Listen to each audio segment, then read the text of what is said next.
Welcome back to my channel ನನ್ನ ಸ್ನೇಹಿತರೆ. ನಾನು ಜಾಗಡಿ ಸೊಪ್ಪು ಉಪ್ಸಾರು ಮಾಡ್ತಾಯಿದ್ದೀನಿ ಕಣ್ರಿ, ಬಸ್ಸಾರಲ್ಲ. ನೋಡಿ ಸ್ನೇಹಿತರೆ, ನೀಟಾಗಿ ಬಿಡಿಸಿ ತೊಳೆದು ಸಣ್ಣಕ್ಕೆ ಹೆಚ್ಚಿರೋಂಥ ಜಾಗಡಿ ಸೊಪ್ಪು. ಹಾಗೆ ಇಲ್ಲಿ ತರಗುಣೆ ಕಾಳು ತೊಗೊಂಡಿದ್ದೀನಿ ಕಣ್ರಿ. ತರಗುಣೆ ಕಾಳು ಒಂದು 5-6 ವಿಜಿಲು ಕೂಗಿಸ್ಕೊಂಡಿದ್ದೀನಿ. ಇದು ಒಣಗಿರೋ ತರಗುಣೆ ಕಾಳು ಕೂಗಿಸಿಟ್ಕೊಂಡಿದ್ದೀನಿ. ಹಾಗೆ ಇಲ್ಲಿ ಸೊಪ್ಪಿನ ಪಲ್ಯಕ್ಕೆ ಇಲ್ಲಿ ಟ್ರೆಡಿಷನಲ್ ಸ್ಟೈಲಲ್ಲಿ ಮಾಡ್ತಾ ಇರೋ ಕಾರಣ ಇಲ್ಲೇನೋ ಜಾಸ್ತಿ ಯೂಸ್ ಮಾಡ್ತಾಯಿಲ್ಲ. ಒಂದು ಖಾರಕ್ಕೆ ಎಷ್ಟು ಬೇಕೋ ಅಷ್ಟು ಒಣಮೆಣ್ಸಿನ್ಕಾಯಿ, 2 ಈರುಳ್ಳಿ, ಸ್ವಲ್ಪ ಕಾಯಿ ತುರಿ. ಹಾಗೆ ನಾವಿಲ್ಲಿ ಉಪ್ಸಾರು ಖಾರಕ್ಕೆ ಏನೇನು ಯೂಸ್ ಮಾಡ್ತಾಯಿದ್ದೀವಿ ಅಂತಂದರೆ, ಖಾರಕ್ಕೆ ತಕ್ಕಷ್ಟು ಒಣಮೆಣ್ಸಿನ್ಕಾಯಿ, ಕೊತ್ತಂಬರಿ ಸೊಪ್ಪು, ಇಲ್ಲಿ ಮೆಂತೆ, ಜೀರಿಗೆ, ಮೆಣಸು ಇದನ್ನು ಹುರಿದಿರೋದು, ಹಾಗೆ ಹುಣಸೆಹಣ್ಣು, 1-2 ಗೆಡ್ಡೆ ಬೆಳ್ಳುಳ್ಳಿ, ಉಪ್ಪು, ಒಣಮೆಣ್ಸಿನ್ಕಾಯಿನೂ ಸಹ ಚೆನ್ನಾಗಿ ಹುರ್ಕೊಂಡಿದ್ದೀವಿ ಕಣ್ರಿ. ಇದಿಷ್ಟು ರುಬ್ಕೊಳ್ಳೋ ಅಂಥದ್ದು. ಇವಾಗ ಏನು ಮಾಡ್ತಾಯಿದ್ದೀನಿ ಅಂತಂದರೆ, ಈ ತರಗುಣಿ ಕಾಳಿದೆಯಲ್ಲ, ಒಂದು ತಪ್ಪಲೆಗೆ ಟ್ರಾನ್ಸ್ಫರ್ ಮಾಡ್ಕೊತೇನೆ. ನೋಡಿ ಸ್ನೇಹಿತರೆ, ಇಲ್ಲಿ ನಾನು ತರಗುಣಿ ಕಾಳು ಹಾಕ್ಕೊಂಡಿದ್ದೀನಿ ಕಣ್ರಿ. ಹಾಗೆ ಅದಕ್ಕೆ ನೀರು ಎಷ್ಟು ಬೇಕೋ ಅಷ್ಟು ಸಹ ಹಾಕಿದ್ದೀನಿ. ಹಾಗೆ ಪಲ್ಯಕ್ಕೆ ಎಷ್ಟು ಬೇಕೋ ಅಷ್ಟು ಉಪ್ಪು ಮಾತ್ರ ಹಾಕಿ, ಹಾಗೆ ಈ ಕಾಳು ಮುಕ್ಕಾಲು ಭಾಗ ಬೆಂದಿರೋ ಕಾರಣ ನಾನು ಇವಾಗಲೇ ಸೊಪ್ಪು ಸಹ ಹಾಕ್ತಾಯಿದ್ದೀನಿ. ಹಾಕಿ ಇದನ್ನು ಮುಚ್ಚಿ ಚೆನ್ನಾಗಿ ಒಂದು ಸೊಪ್ಪು ಬೇಯೋವರೆಗೂ ಚೆನ್ನಾಗಿ ಬೇಯಿಸುವ. ನಾನು ಆಲ್ರೆಡಿ ಉಪ್ಸಾರಿಂದು ವೀಡಿಯೋಗಳು ಹಾಕಿದ್ದೀನಿ ಸ್ನೇಹಿತರೆ. ಅದೇ ಮಸಾಲೆನೇ ನಾನಿಲ್ಲಿ ತೊಗೊಂಡಿರೋದು. ಇವಾಗ ಈ ಉಪ್ಸಾರು ಖಾರನ ನೀರು ಹಾಕಿ ಮಿಕ್ಸಿಲಿ ಗ್ರೈಂಡ್ ಮಾಡ್ಕೊಳ್ಳೋಣ. ಅಲ್ಲಿವರೆಗೂ ಈ ಸೊಪ್ಪು ಬೇಯ್ತಾ ಇರಲಿ. ನೋಡಿ ಸ್ನೇಹಿತರೆ, ಸೊಪ್ಪು ಒಂದು ಕುದಿ ಬರ್ತಾ ಇದೆ ಕಣ್ರಿ. ಈಗ ನಾವು ಇಟ್ಕೊಂಡಿರೋಂಥ ಕಾಯಿ ಏನಿದೆ, ಆ ಕಾಯಿನೂ ಸಹ ಇದರಲ್ಲಿ ಹಾಕಿ ಚೆನ್ನಾಗಿ ಬೇಯಲಿ. ಯಾಕೆ ಅಂತ ಅಂದರೆ, ಇದು ಸೊಪ್ಪೆಲ್ಲ ಬೆಂದು ಕಾಯ್ದು ರಸ ಬಿಟ್ಕೊಂಡ್ರೆ ಆ ಉಪ್ಪಿನ ಸಾರಿಂದು ಟೇಸ್ಟೇ ಬೇರೆ ಕಣ್ರಿ, ಉಪ್ಸಾರಿಂದು. ಅದಕ್ಕೆ ಈಗಲೇ ನಾವು ಈ ಕಾಯಿ ತುರಿನೂ ಸಹ ಹಾಕಿ ಬೇಯಿಸ್ಕೊಳ್ಳೋಣ.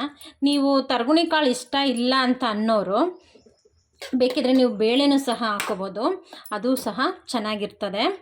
ಆದರೆ ಹೆಣ್ಮಕ್ಳಂತೂ ಇದನ್ನು ಮಸ್ತ್ ಟ್ರೈ ಮಾಡಿ. ಹಾಗೆ ಈ ಸೊಪ್ಪನ್ನ ತಿನ್ನಿ ಅಂತಲೇ ಒಂದು ಹೇಳ್ತೇನೆ ನಾನು.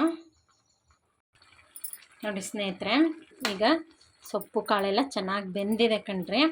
ಈ ಸೊಪ್ಪು ಸ್ವಲ್ಪ ಟೈಮ್ ಹಿಡಿತದೆ ಬೇಯಲಿಕ್ಕೆ. ನೀವು ಆವಾಗವಾಗ ತಿಂದು ನೋಡ್ತಾ ಇರಿ, ಆಯಿತಾ. ಈಗ ಇದನ್ನು ಸೋರ್ಲಾಕೊಳ್ಳೋಣ. ಹಾಗೆ ಸ್ನೇಹಿತರೆ, ಅದೇ ಬಾಣಲಿಲಿ ಒಂದು 2-3 ಸ್ಪೂನ್ ಆಗೋಷ್ಟು ಎಣ್ಣೆ ಹಾಕ್ಕೊಳ್ಳೋಣ. ಯಾಕೆಂದರೆ ಅದು ಈರುಳ್ಳಿ ಬೇಯಬೇಕಲ್ಲ, ಈರುಳ್ಳಿ ಎಷ್ಟು ಬೇಯಬೇಕೋ ಅಷ್ಟು ಎಣ್ಣೆ ಹಾಕ್ಕೊಳ್ಳೋಣ. ಸ್ವಲ್ಪ ಎಣ್ಣೆ ಬಿಸಿ ಆಗಲಿ. ನೋಡಿ ಸ್ನೇಹಿತರೆ, ಎಣ್ಣೆ ಬಿಸಿಯಾಗಿದೆ ಕಣ್ರಿ. ಅದೇ ಬಿಸಿಯಾದಂಥ ಎಣ್ಣೆಗೆ ನಾವು ಈ ಒಣಮೆಣ್ಸಿನ್ಕಾಯಿ ತುಂಡು ಇತ್ತಲ್ಲ ಅದನ್ನು ಹಾಕ್ಕೊಳ್ಳೋಣ. ಅದು 1-2 ಸೆಕೆಂಡ್ ಹಾಗೆ ಸ್ವಲ್ಪ ಟಾಸ್ ಮಾಡಿದ ತಕ್ಷಣವೇ ನಾವು ಈ ಈರುಳ್ಳಿನ ಹೆಚ್ಚಿಟ್ಕೊಂಡಿದ್ವಲ್ಲ, ಈ ಈರುಳ್ಳಿನೂ ಸಹ ಹಾಕ್ಕೊಳ್ಳೋಣ. ನಾವು ಸೊಪ್ಪಿಗೆ ಉಪ್ಪು ಹಾಕಿರ್ತೀವಿ. ಇವಾಗ ಈರುಳ್ಳಿಗೆ ಬೇಕಿದ್ದರೆ ನೋಡಿ ಹಾಕ್ಕೋಬೇಕಾಗ್ತದೆ, ಇಲ್ಲಾಂದ್ರೆ ಏನು ಬೇಡ. ಸೊಪ್ಪಿಗೆ ಕರೆಕ್ಟಾಗಿತ್ತು ಅಂದರೆ ಏನು ಬೇಡ, ಈರುಳ್ಳಿಗೆ ಮಾತ್ರ ಸ್ವಲ್ಪ ಹಾಕ್ಕೊಳ್ಳೋಣ. ನೋಡಿ ಸ್ನೇಹಿತರೆ, ಈರುಳ್ಳಿಗೆ ಒಂದು ಸ್ವಲ್ಪ ಉಪ್ಪು ಹಾಕ್ತಾಯಿದ್ದೀನಿ. ಯಾಕೆಂದರೆ ಈರುಳ್ಳಿಗೆ ಉಪ್ಪು ಸಹ ಹಿಡಿಯುತ್ತೆ, ಹಾಗೆ ಬೇಗನೂ ಸಹ ಬೇಯ್ತದೆ. ನೋಡಿ ಸ್ನೇಹಿತರೆ, ಈರುಳ್ಳಿ ಚೆನ್ನಾಗಿ ಫ್ರೈ ಆಗಿದೆ ಕಣ್ರಿ. ಹಾಗೆ ಹಸಿ ವಾಸನೆಯೂ ಸಹ ಹೋಗಿದೆ. ಈಗ ನಾವು ಸೋರ್ಲಾಕೊಂಡಿದ್ವಲ್ಲ ಸೊಪ್ಪು, ಅದನ್ನು ಸಹ ಹಾಕ್ಕೊಂಡು ಒಂದೊಳ್ಳೆ ಮಿಕ್ಸ್ ಕೊಡೋಣ. ನೋಡಿ ಸ್ನೇಹಿತರೆ, ಚೆನ್ನಾಗಿ ಮಿಕ್ಸ್ ಆಗಿದೆ ಕಣ್ರಿ. ಈಗ ಸರ್ವ್ ಮಾಡ್ಕೊಳ್ಳೋಣ. ನೋಡಿ ಸ್ನೇಹಿತರೆ, ಜಾಗಡಿ ಸೊಪ್ಪಿಂದು ಉಪ್ಸಾರು ರೆಡಿ ಆಯಿತು ಕಣ್ರಿ. ನೀವೇನೂ ಇಲ್ಲ, ಈ ಸೊಪ್ಪನ್ನ ಕಿತ್ಕೊಬಂದು ಪಲ್ಯನೂ ಸಹ ತಿನ್ಬೋದು. ಆವಾಗ ಈ ಥರ ಬೇಯಿಸಿದಾಗ ನೀರು ಬರುತ್ತಲ್ಲ, ಅದನ್ನು ಸೂಪ್ ಥರ ಕುಡ್ಕೊಳ್ಳಿ ಅಷ್ಟೇ. ನಿಮಗಿದು ಉಪ್ಸಾರು ಏನೂ ಮಾಡೋಕ್ಕೆ ಬರಲಿಲ್ಲ ಅಂತ ಅಂದರೆ ಮಾತ್ರ ಇದು ಹೆಣ್ಮಕ್ಳು ವೀಕ್ಲಿ ಒನ್ಸ್ ಆದರೂ ಯೂಸ್ ಮಾಡಲೇಬೇಕು.